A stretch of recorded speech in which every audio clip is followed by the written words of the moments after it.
The most magnetic women I know keep a bunch of secrets. I know it's controversial. Not secrets that ruin love, secrets that actually help it grow. And you've been told, oh, complete honesty is the foundation of love. But total transparency early on can actually poison a relationship. In a world where we're told, oh, be so authentic, that's a lie that women have been sold. And it's showing that you do not need to give everything to him day one, because believing that you need to tell this guy all of your secrets immediately is actually killing attraction and respect. And here's the truth nobody wants to say out loud is the women who inspire deep devotion don't share everything on the first day. They don't turn every chat into a therapy session. They don't give them access to all of their inner thoughts. If you're like, oh, I feel so bloated and like, my boss hates me and blah, don't have to share all that kind of stuff. So I'm going to tell you all about the kinds of doors that you want to keep locked, the secrets you want to withhold. And this isn't about being fake. It's about understanding how men think, because what might feel natural and feel like, oh, we're opening up, can actually significantly hurt your love life. So I've got this beautiful drawing, you with a magnet. I know it looks like a phone, but you're actually attracting him in, because guys are attracted to mystery and they run from emotional chaos. So we want to increase the mystery and have him earn, because great relationships, they aren't built on full openness from day one. They're built on strategic revelation, right? And the women who get the ring, they aren't the most open, especially for day. They're the wisest. They're protecting the parts of themselves that they do not need to divulge. So I'm going to tell you all about the difference between what you should tell them and what you shouldn't tell them. So let's get into 3 things that you kind of want to withhold initially. And I know it sounds weird, but you need to do it. Let's get into number 1. And this is your full romantic history. So let's say romance history, especially without the intimate details. And this isn't about lying, right?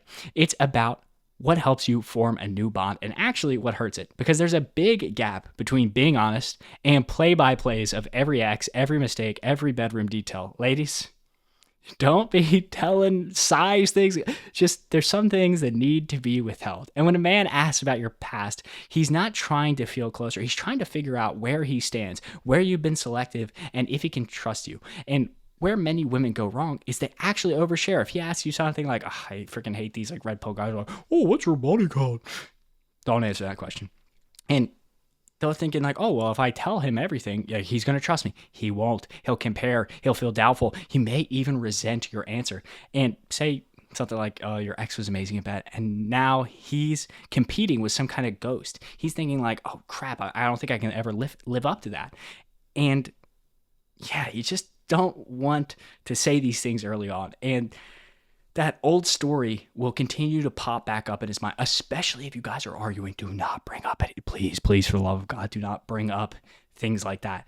Am I special or just next is oftentimes what he's thinking. He's like, oh, how many partners? If so many of these other guys didn't work out, why would I? Oh, guys really care about purity. And it's so ridiculous in this day and age, but like they do. I'm just telling you, I don't make the rules. I'm just explaining them to you. And if he asks about these things, you can say, I've learned a lot about what I want and what I won't accept. And those experiences shape me, and I'm grateful for the lessons. Leave it at that. That's honesty. And if a guy's prying into your past belongs to you. You do not have to share everything with this new guy, especially a new guy. It's not some karmic debt you owe him. Share details later, if ever, once trust is real. Mystery isn't deception, it's discretion, right? Because let's imagine. One, we could overshare, and now he's kind of like, he's got the male equivalent of the ick, or he's like actually a manipulative person, and he's going to use this information in future fights. So again, like we want to kind of slow drip this information to him. Let's go into number 2, deepest relationship fears. And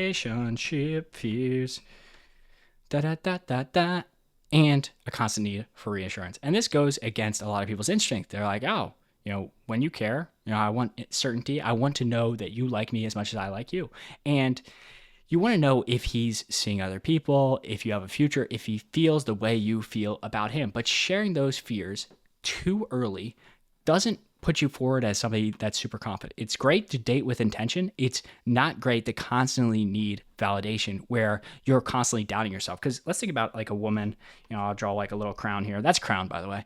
It's crown. Like a woman that's the prize really doesn't feel very anxious in a relationship. She's quiet, grounded, confident. She expects good treatment. Like, never say this, by the way. Never say, oh, all my other exes, they they treated me so bad. You know, because he's gonna be like, oh man, this woman who I initially thought was like a queen, who I initially thought had very high standards, apparently she's been walked on by everyone else. Again, we do not need to share things. Say, I've learned so much from my past relationships, and I understand again what I'll tolerate and the kind of treatment that I deserve. So that kind of confidence really comes in. So don't be constantly asking for his reassurance. And when you have this like kind of detached, oh, let me turn back on my fan. You've got this kind of detached energy, like you just expect good things to come to your way. You don't create a ton of pressure around the relationship. You expect to be treated well, and thus you are treated well. It's kind of like you have to change your inner self in order to have the outside world reflect. Like life is like a mirror, so to speak. So, when you're detached and you're putting that like beautiful energy out into the world, you often receive that beautiful energy. And truth be told, like uncertainty is a part of dating. Pushing too much, too hard, too early for clarity can often make him think like, does she not expect me to commit, right? And your feelings are normal. And here's how I personally handle, and I really advise most of my clients, is to process your fears about the relationship with friends, ChatGPT, a journal, a therapist. Watch his actions more than his words, and really watch as the present moment unfolds. Because a guy that really likes you, a guy that cares significantly about you and wants, so I posted this on my story earlier, is he will make a date, he will text. A guy that cares about you will text, will make a date, and he will integrate you into his life. Because you can tell how much a guy really likes you and really cares about you based off of his actions. Don't think about the magical words when he says, oh, we're going to go to Mykonos. Unless that guy's booking the trip, be mindful, because guys, they love talking these sweet future, they call it future faking or future projecting. They're like, oh, look at this beautiful world we'll create. But actually look at his actions. Is he pushing that forward at all? Because if he's not, that's not a good sign, baby. All right, let's go into number three. Number three. Number three.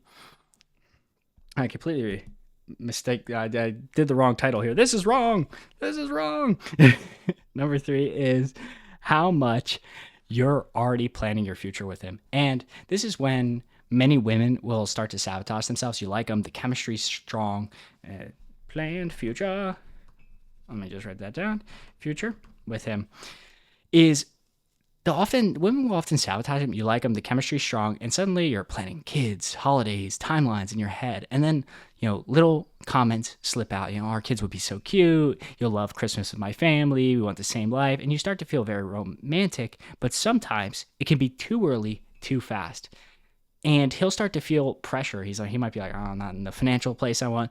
And men, although they do say, I love you in studies, they say, I love you earlier, it can kind of feel like you're just trying to like ram him into a peg. You're like, do you actually like me? Or you're just like on some kind of existing timeline. So don't over project your fantasies, especially ahead of the relationship. Reveal things. Hey, it's fine. I think about all of these things myself where I'm like, we'd be so great together. But kind of stay present in the moment, be curious about who he is, find out what his mission in life is, because the more we know about him, the more we find out whether he's even a good fit for us in the first place, right? Like, we don't want to just be taking any guy, we want to find the right guy for you. So let's talk about how to actually use all of this information. So we kind of need to slow drip this information, especially about your past, about your future plans, especially keeping secret some of the information that is ultimately going to guard the relationship. You want to build up this, a little bit of mystery for yourself and only reveal details that are super necessary. This is not to say don't be super guarded. There's only a few things you need to really keep inside. So again, mystery has power. And when you hold back, you're actually perceived as more valuable because you protect your story and you share it wisely. Make him earn the right to actually know the deep down dark secrets that you have. And you are worth the wait. You're worth the effort and you're worth discovering slowly. I love you. Ciao.